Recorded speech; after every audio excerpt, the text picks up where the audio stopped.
Bonjour ou bonsoir à tous, j'espère que vous allez bien. Alors une nouvelle vidéo aujourd'hui car je suis actuellement au Congo. Je suis au Congo et là je suis venue voir du coup l'hectare qu'on avait acheté, le petit verger qu'on avait acheté à l'époque, donc qu'on a transformé. En tout on a à peu près 1 hectare et des brouettes. Donc 1 hectare 700 à peu près qu'on avait acheté dans le Congo central. Et du coup, on avait laissé un peu traîner les choses. Ceux qui suivent la chaîne, vous devez savoir un peu l'histoire. Et là, aujourd'hui, je suis venue. Ça fait un moment depuis que les travaux ont commencé que j'avais pas pu venir ici. Donc là, on avait commencé à travailler avec Monsieur Rinedi, l'entrepreneur Rinedi, qu'on nous avait conseillé. Et là, actuellement, comme vous pouvez le voir, les travaux ont avancé. 80% de notre verger là, non, je sais pas si de notre terrain, de notre hectare, 80%, on a mis du pondou. Donc on avait mis du pondou surtout pour pour occuper la terre parce qu'il n'y avait rien. Et quand il n'y a rien, bon, c'est un danger de perdre ta terre et tout. Donc on a mis du pondou, on avait mis des étangs également.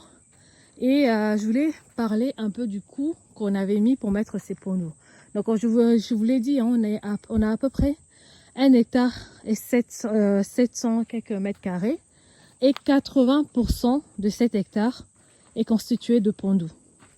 Donc pour l'instant on a mis le pondou, on attend que le pondou puisse, une fois que ce sera bon, qu'on aura fait la récolte de manioc, ensuite on verra quelle plantation remettre par la suite.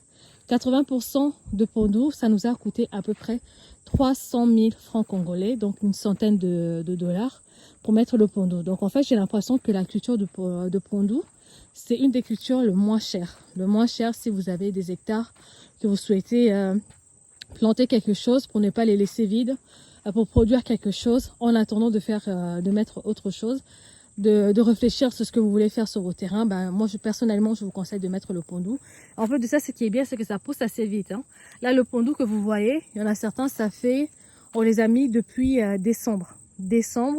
Et il y a une partie qu'on a mis depuis le mois dernier. Parce que comme ceux qui suivent l'histoire, on avait déjà des personnes qui avaient mis du pondou ici, sans notre consentement. En fait, ils avaient l'habitude de travailler, d'utiliser la terre de l'ancien propriétaire. Donc, ils plantaient comme ils voulaient. Quand on est arrivé, on leur a demandé d'enlever. Ils n'ont pas voulu. Et nous, on a commencé à planter notre manioc. Et par la suite, en fait, ils sont venus parce que le but, c'était soit de racheter leur production qu'ils avaient, de calculer combien ça pouvait coûter à peu près de racheter ça, soit de pouvoir en fait leur dire de venir tout simplement enlever.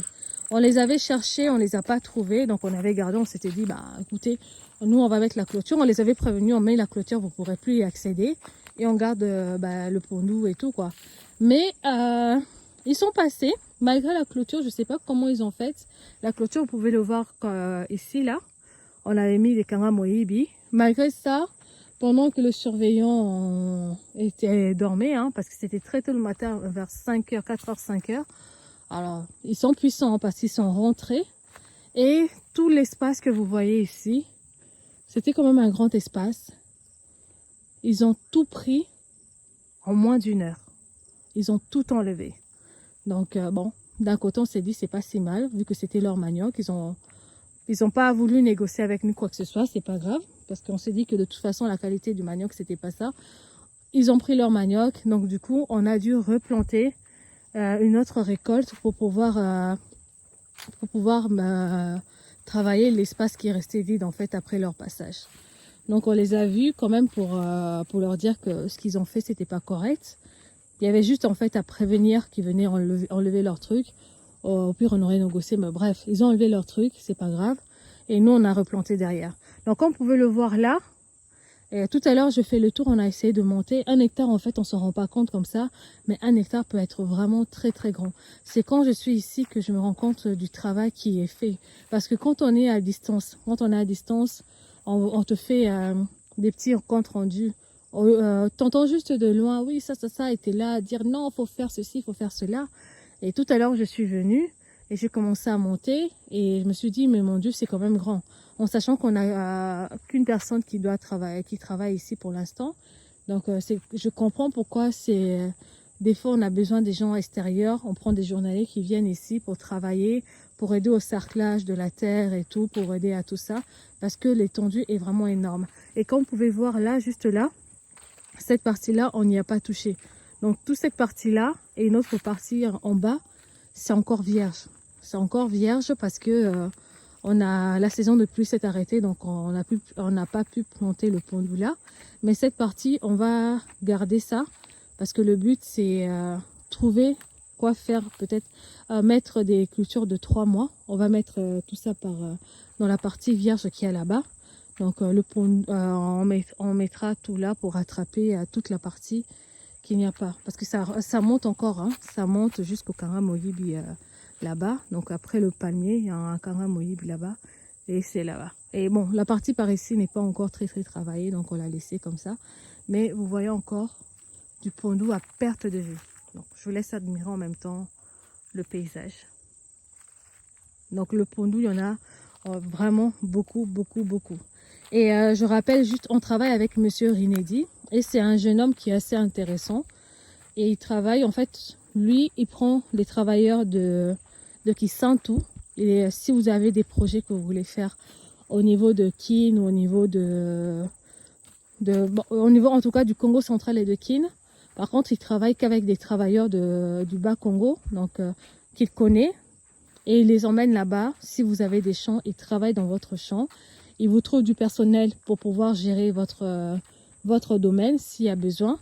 Et ensuite, si vous voulez qu'il fasse la gestion de temps en temps, il le fait également. Donc, si vous souhaitez le contacter, n'hésitez pas parce que j'ai déjà fait des vidéos de lui où il se présente et tout. Donc, nous, en 6 mois, tout ce travail qui a été fait, je suis quand même contente parce que 110 $ pour avoir à peu près 1 hectare de manioc, je trouve que c'est raisonnable en tout cas. Peut-être que il y en a certains qui vont dire on peut faire moins cher. Oui, on peut toujours faire moins cher quand on vient au Congo, quand vous êtes tout seul ici. Trouvez vous-même les personnes et tout, vous pouvez faire beaucoup moins cher. Mais moi j'ai fait ça à distance et à distance, je trouve que ça va.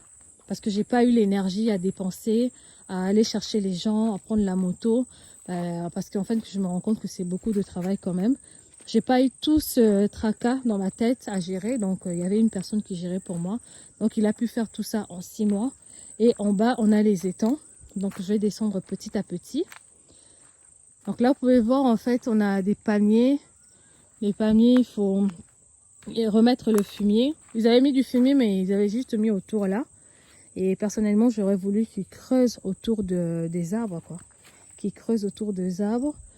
Enterrer le fumier dans la terre et ensuite recouvrir la terre pour que ça aille vraiment à la source. Donc pendant que je suis ici, on va travailler. Je vais venir travailler ici chaque semaine pour mettre un peu la main à la pâte. Donc on a beaucoup encore de travail à faire. On veut créer des schémas ici parce que quand on marche un peu à l'aveuglette. Donc on va essayer quand même de rendre l'endroit un peu joli. Donc là vous voyez encore, il y a des endroits qui ne sont pas exploités.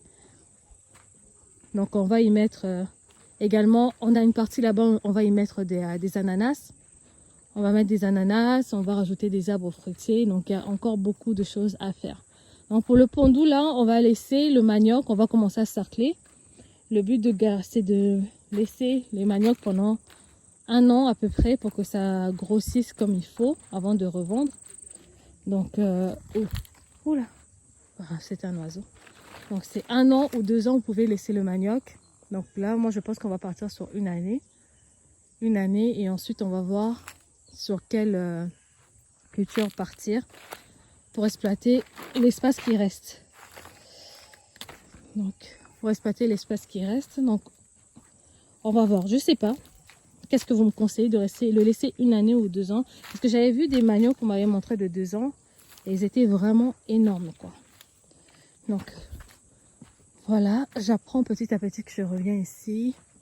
Bon, je suis quand même contente de ce qui a été fait parce que l'agriculture, c'est quand même pas facile. Et si vous voulez améliorer les choses, ça demande après un budget quand même.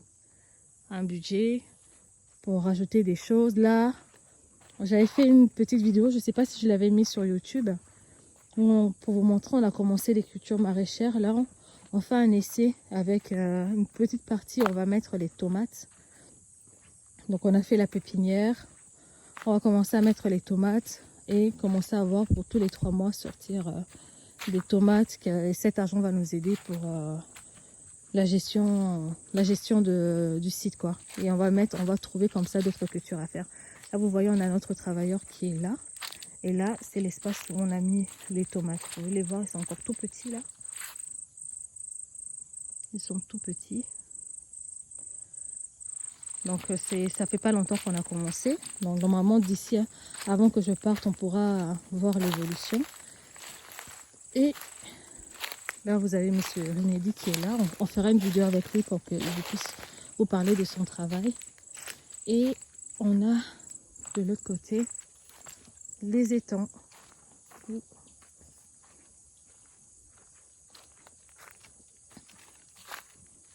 On a de l'autre côté les étangs qui sont là. Alors là, les pondous, je ne savais même pas que les pondous, ça donnait des fleurs en fait. Donc là, on a les étangs.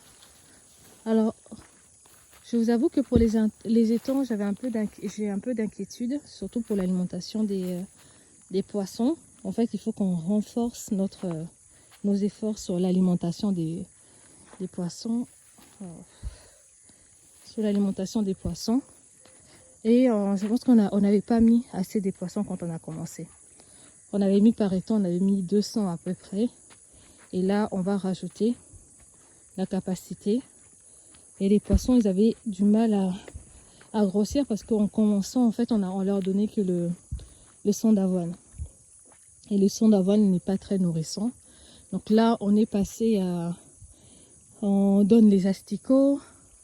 Et on a commandé carrément une alimentation qui est faite par un spécialiste. Donc là, de temps en temps, vous voyez des poissons sauter. Et avec une alimentation un peu plus variée en complément de ce que nous, on faisait déjà.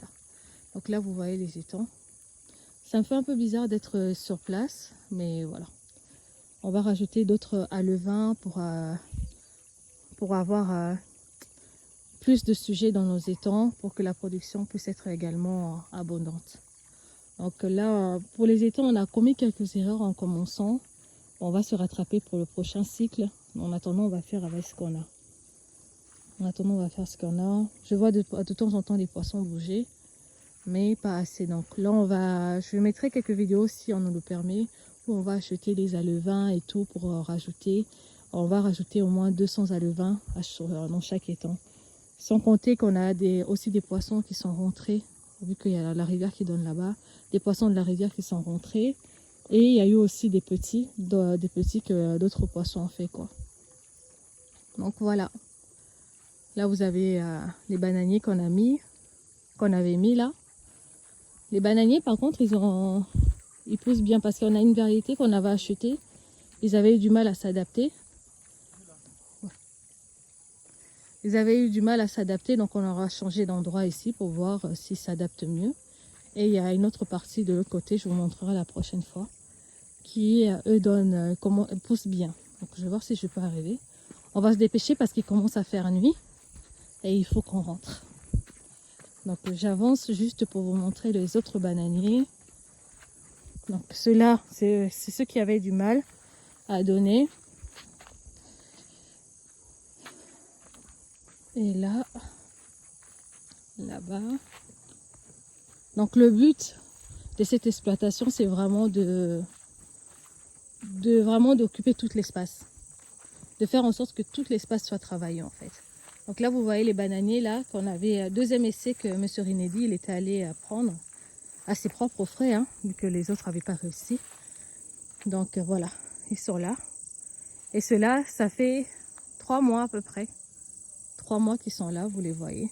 On va en rajouter. On va rajouter. Makasika Kanambongo. Et ce bassin-là, de la pisciculture, on ne l'utilise pas, on l'a sacrifié pour pouvoir être un bassin qui prend l'eau pour pouvoir desservir aux autres en fait. Donc voilà un peu le topo. Donc je vous ferai d'autres vidéos je serai là. Donc chaque semaine, je serai ici pour travailler avec Monsieur Fabrice, que vous apprendrez à connaître au fur et à mesure des vidéos. Et on discutera avec lui également pour avoir un peu de connaissance de sa part, vu qu'il est dans le domaine. Voilà, donc vous n'aurez pas d'introduction ni de fin parce que la connexion internet est un peu ma tête, hein. Donc ça, les vidéos seront vraiment brutes de décoffrage comme ça. Si je peux mettre quelques intros et tout, je le ferai, sinon ça sera comme ça. Donc n'hésitez pas à liker, à partager, à vous abonner sur notre chaîne. Et voilà, je tiens juste à dire que je vous montrerai la réalité, le bon et le mauvais de ce que je vois au Congo. Et voilà, c'est la conception de cette chaîne-là, c'est vraiment partager une réalité pour que vous sachiez dans quoi vous embarquez, vous sachiez ce qui se passe vraiment au Congo. C'est pas colorer les choses pour vendre du rêve. Donc voilà, portez-vous bien et je vous dis à bientôt pour une nouvelle vidéo. Au revoir.